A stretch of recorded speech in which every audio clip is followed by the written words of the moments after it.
I want $1,200, 11 pair of shoes, 10 fingernails, 9 packs of weed, 8 male strippers, 7 bus passes, 6 something something, 5 months free rent, and in that order.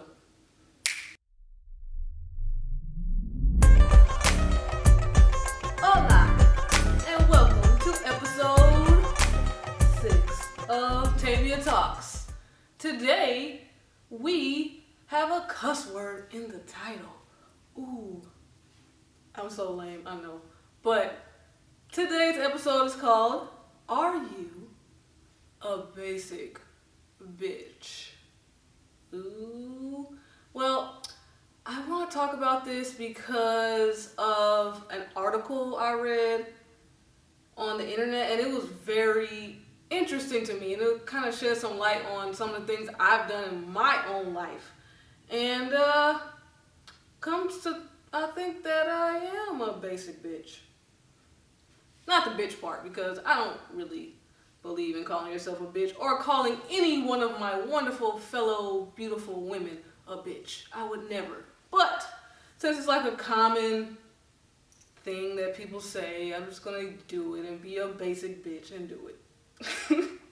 So in the article, this person, I think it was on Tumblr, and this person was upset about how white people were using the word basic bitch. Like, they just ran with it and they don't really know what it means. I might not really know what it means, like, originally. But in the article, basically a basic bitch is any girl who does anything that is popular, that everybody does. Like, going to Starbucks, wearing Uggs, wearing leggings, liking Titanic, whatever. Titanic was a good movie, so whatever.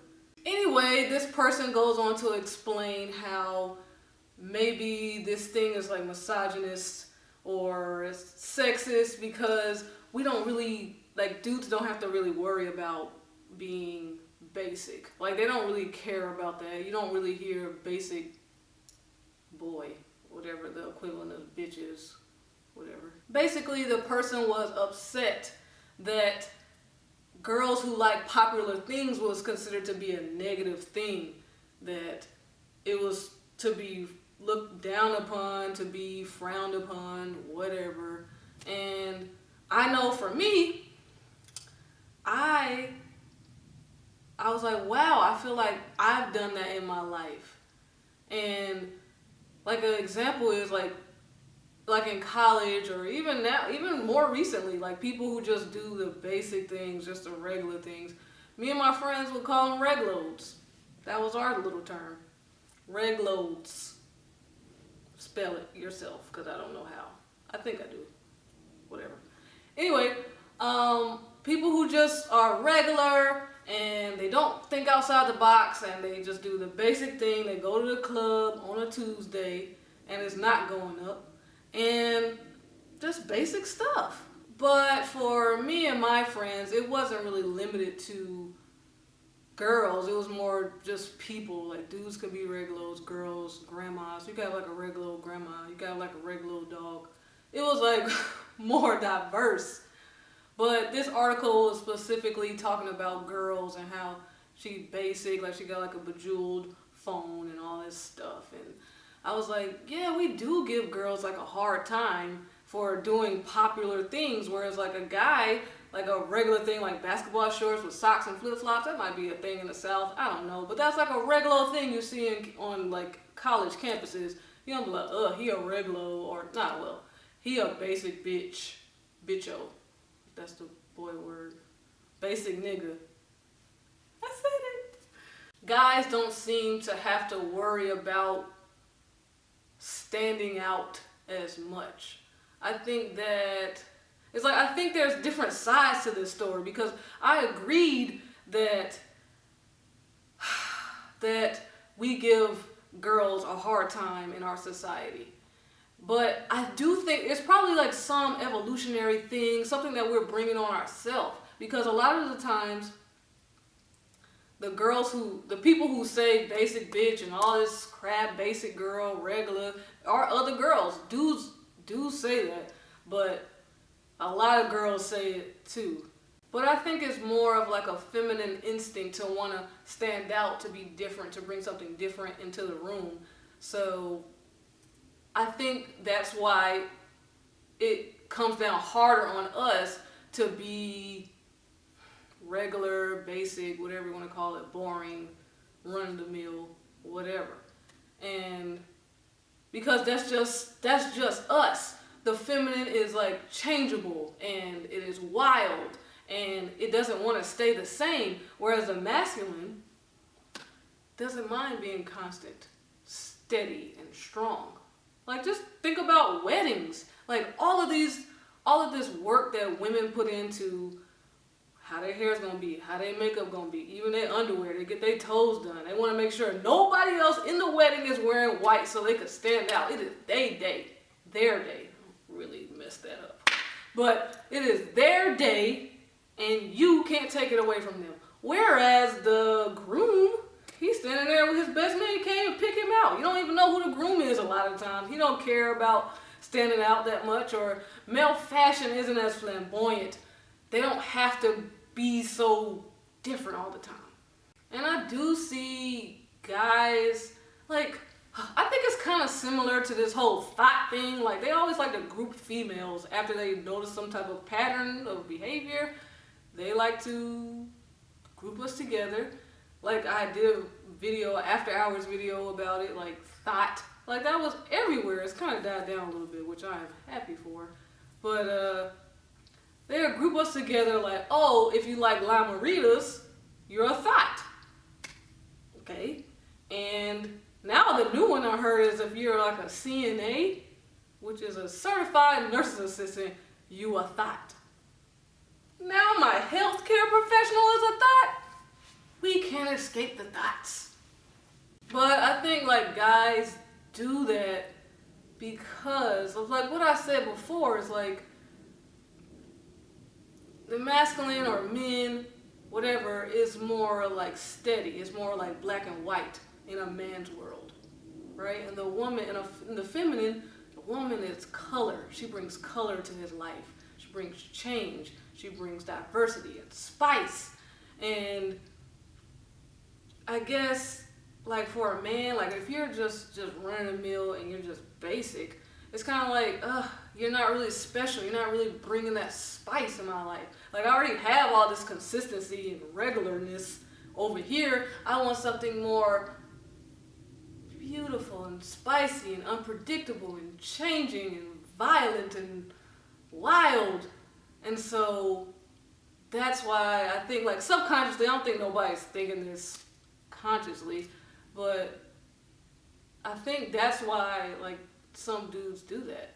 Then I thought about the article and I thought about it like further like into my childhood, and I was thinking how, I don't know if most girls do this, but I do think so. You always try not to be like a regular girl. Like when I was younger, it was like I was considered myself a tomboy, which I really wasn't. It's like I feel like people, a lot of girls, they are real tomboys, but a lot of girls say that to stand out, to be different, and in a way to get acceptance from boys. And so I would say things like, yeah, I'm not like regular girls. Like regular girls are good at language arts, or I'm good at science, or whatever, or I don't know how to do makeup. I'm not a regular old girl. And I actually got like some kind of pride out of that. And I hear it from other girls too. Like they'll say, oh, I'm not like these regular old girls. I even had a group of friends in college, and we consider ourselves not regular old girls. We probably was super regular. And we consider ourselves just chill. Like we don't have to be catty. We don't have to be petty like regular girls. Which is like horrible for me to say now, because like I'm carrying that belief just like everybody else that girls are petty and girls can't get along or whatever. And it was like half of me believed that, but half of me didn't, because my group of friends, it wasn't that way. That's how I saw it. It wasn't like petty and catty like that. I consider dudes kind of catty and petty or whatever, but we all are. We all regular, and it's like we need to stop doing that. What is wrong with being a regular girl? What is wrong with that? Cause I'm regular. I really realize that now. Like I like regular things that girls like. Like I love leggings. Like leggings are the best because they are so comfortable and they are like pants without wearing pants, which are awesome. And I like Starbucks. That might be the white definition, whatever. But sometimes I used to watch some episodes of Love and Hip Hop Atlanta. That's me being basic, you know? I have some other qualities too, but at my core, I'm a basic bitch. But even movies and, movies, like when I was younger, like I would like say in my head, oh, I'm not like regular girls. I don't like just romance. Like I like Spider-Man, I like Wolverine, and I like sci-fi. And I don't cry at movies like regular girls. And most of the stuff was just in my head. It wasn't like out there. Like I wasn't saying that to people. Some people I said it to, but it was like even then, it's like I'm trying to like separate myself, but I'm really basic. Like I really like romance movies, and I really do cry at like everything. Like it's kind of embarrassing. I can cry like at a State Farm commercial. Like a good neighbor, State Farm is there. You are.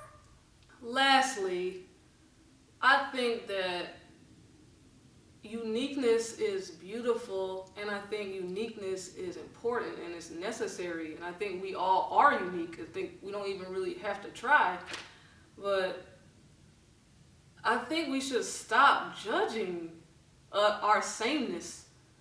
You know, like it's a lot of negative. It's a lot of negative energy around us being the same. We need to celebrate our sameness as women. Yes, we are regular. We are the same. We are a community. Yes, we have the same interests and dislikes and upsets. We have all of that's the same. Of course, there's outliers or whatever, but fine. You want to drink your Starbucks? Well, I don't think it's preventing anybody from drinking Starbucks, but I do see some girls like trying to prevent from being basic. But girl, be basic. You part of the club. Cause I'm basic. I'm super basic. So I got 2 braids. How many people have done that before? I'm just playing. But let's stop judging our fellow women. Even you guys, if the guys watching, stop judging us. Yes, we regular, but y'all regular too. And we all regular. We the regular human race. And that's all I gotta say. So